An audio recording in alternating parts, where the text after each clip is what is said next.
Narendra to spread his message to the four corners of the earth. Sri Ramakrishna needed a strong instrument. With his frail body and delicate limbs he could not make great journeys across wide spaces. And such an instrument was found in Narendranath Dutta, his beloved Narain, later known to the world as Swami Vivekananda. Even before meeting Narendranath, the master had seen him in a vision as a sage, immersed in the meditation of the Absolute, who at Sri Ramakrishna's request had agreed to take human birth to assist him in his work. Narendra was born in Calcutta on January 12, 1863, of an aristocratic Kayastha family. His mother was steeped in the great Hindu epics, and his father, a distinguished attorney of the Calcutta High Court, was an agnostic about religion, a friend of the poor, and a mocker at social conventions. Even in his boyhood and youth, Narendra possessed great physical courage and presence of mind, a vivid imagination, deep power of thought, keen intelligence, an extraordinary memory, a love of truth, a passion for purity, a spirit of independence, and a tender heart. An expert musician, he also acquired proficiency in physics, astronomy, mathematics, philosophy, history, and literature. He grew up into an extremely handsome young man. Even as a child he practiced meditation and showed great power of concentration. Though free and passionate in word and action, he took the vow of austere religious chastity and never allowed the fire of purity to be extinguished by the slightest defilement of body or soul. As he read in college the rationalistic Western philosophers of the 19th century, his boyhood faith in God and religion was unsettled. He would not accept religion on mere faith. He wanted demonstration of God. But very soon his passionate nature discovered that mere universal reason was cold and bloodless. His emotional nature, dissatisfied with a mere abstraction, required a concrete support to help him in the hours of temptation. He wanted an external power, a guru, who by embodying perfection in the flesh would still the commotion of his soul. Attracted by the magnetic personality of Kashab, he joined the Brahmo Samaj and became a singer in its choir. But in the Samaj he did not find the guru who could say that he had seen God. In a state of mental conflict and torture of soul, Narendra came to Sri Ramakrishna at Dakshineswar. He was then 18 years of age and had been in college 2 years. He entered the master's room accompanied by some light-hearted friends. At Sri Ramakrishna's request he sang a few songs, pouring his whole soul into them, and the master went into samadhi. A few minutes later Sri Ramakrishna suddenly left his seat, took Narendra by the hand, and led him to the screened veranda north of his room. They were alone. Addressing Narendra most tenderly, as if he were a friend of long acquaintance, the master said, "Ah, you have come very late. Why have you been so unkind as to make me wait all these days? My ears are tired of hearing the futile words of worldly men. Oh, how I have longed to pour my spirit into the heart of someone fitted to receive my message." He talked thus, sobbing all the time. Then, standing before Narendra with folded hands, he addressed him as Narayana, born on earth to remove the misery of humanity. Grasping Narendra's hand, he asked him to come again, alone, and very soon. Narendra was startled. "What is this I have come to see?" he said to himself. He must be stark mad. Why, I am the son of Viswanath Dutta. How dare he speak this way to me? When they returned to the room and Narendra heard the master speaking to others, he was surprised to find in his words an inner logic, a striking sincerity, and a convincing proof of his spiritual nature. In answer to Narendra's question, "Sir, have you seen God?" the master said, "Yes, I have seen God. I have seen him more tangibly than I see you. I have talked to him more intimately than I am talking to you." Continuing, the master said, "But, my child, who wants to see God? People shed jugs of tears for money, wife, and children. But if they would weep for God for only one day, they would surely see him. Narendra was amazed. These words he could not doubt. This was the first time he had ever heard a man saying that he had seen God. But he could not reconcile these words of the Master with the scene that had taken place on the veranda only a few minutes before. He concluded that Sri Ramakrishna was a monomaniac, and returned home rather puzzled in mind. During his second visit, about a month later, suddenly, at the touch of the Master, Narendra felt overwhelmed and saw the walls of the room and everything around him whirling and vanishing. "What are you doing to me?" he cried in terror. "I have my father and mother at home." He saw his own ego and the whole universe almost swallowed in a nameless void. With a laugh, the Master easily restored him. Narendra thought he might have been hypnotized, but he could not understand how a monomaniac could cast a spell over the mind of a strong person like himself. He returned home more confused than ever, resolved to be henceforth on his guard before this strange man. But during his third visit, Narendra fared no better. This time, at the Master's touch, he lost consciousness entirely. While he was still in that state, Sri Ramakrishna questioned him concerning his spiritual antecedents and whereabouts, his mission in this world, and the duration of his mortal life. The answers confirmed what the Master himself had known and inferred.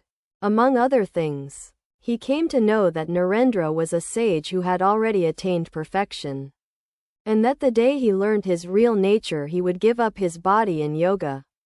By an act of will, a few more meetings completely removed from Narendra's mind the last traces of the notion that Sri Ramakrishna might be a monomaniac or wily hypnotist. His integrity, purity, renunciation, and unselfishness were beyond question.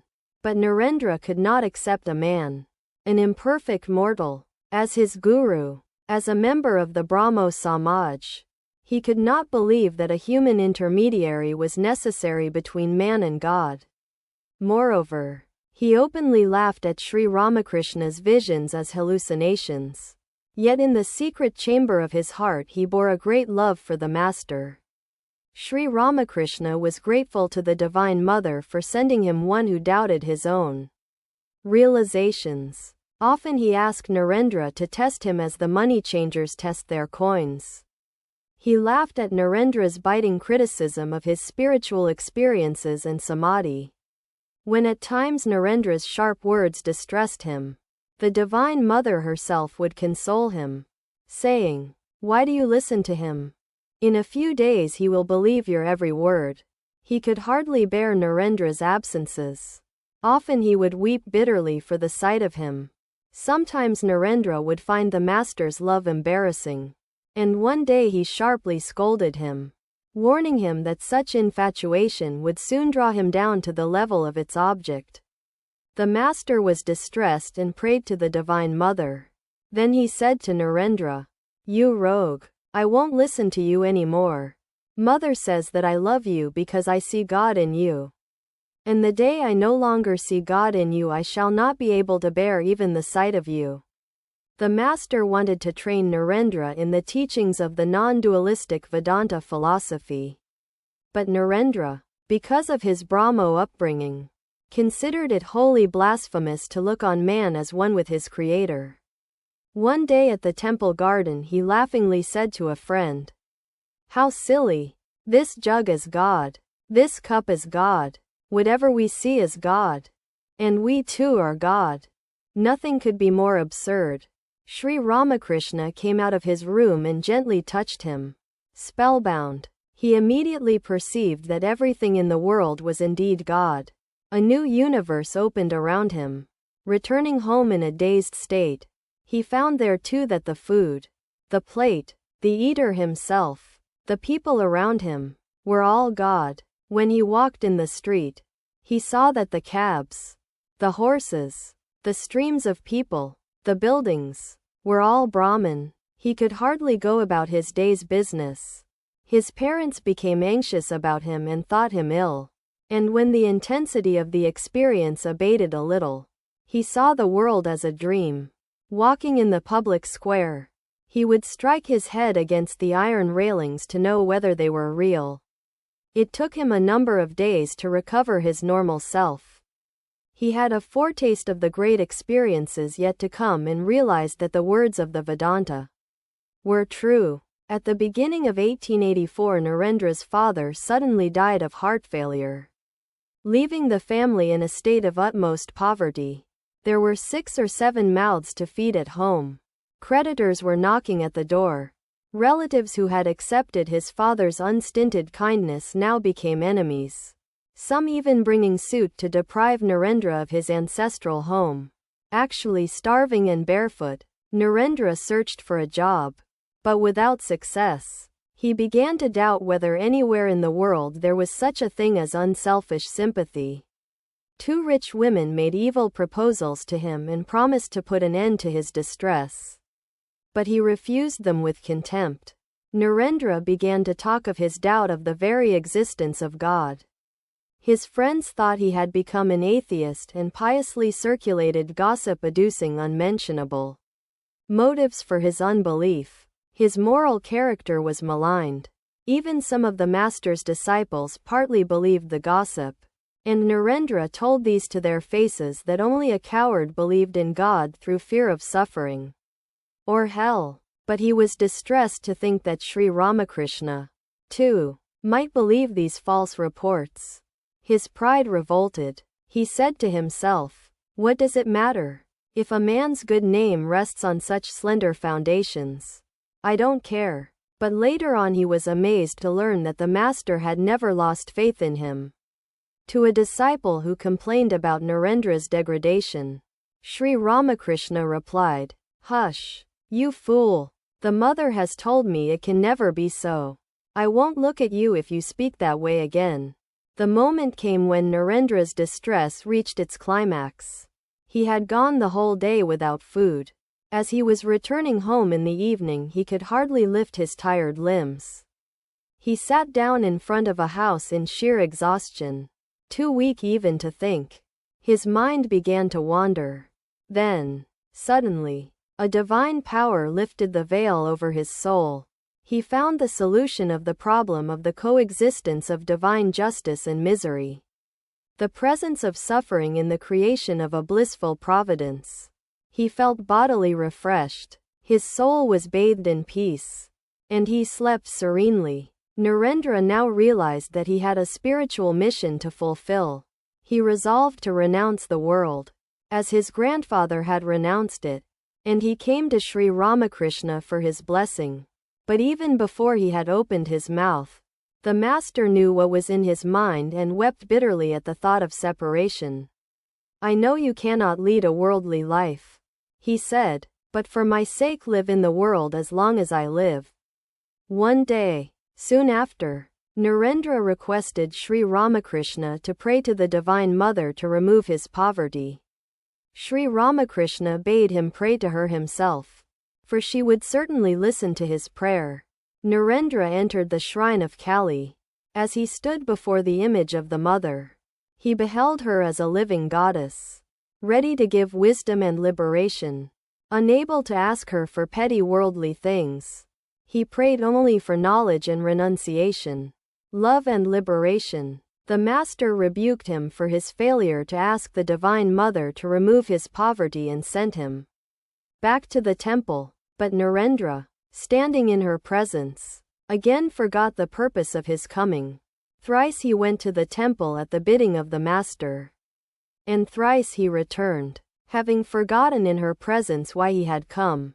He was wondering about it when it suddenly flashed in his mind that this was all the work of Sri Ramakrishna. So now he asked the master himself to remove his poverty, and was assured that his family would not lack simple food and clothing. This was a very rich and significant experience for Narendra. It taught him that Sakti, the divine power, cannot be ignored in the world, and that in the relative plane the need of worshipping a personal God is imperative. Sri Ramakrishna was overjoyed with the conversion. The next day, Sitting almost on Narendra's lap, he said to a devotee, pointing first to himself, then to Narendra, "I see I am this.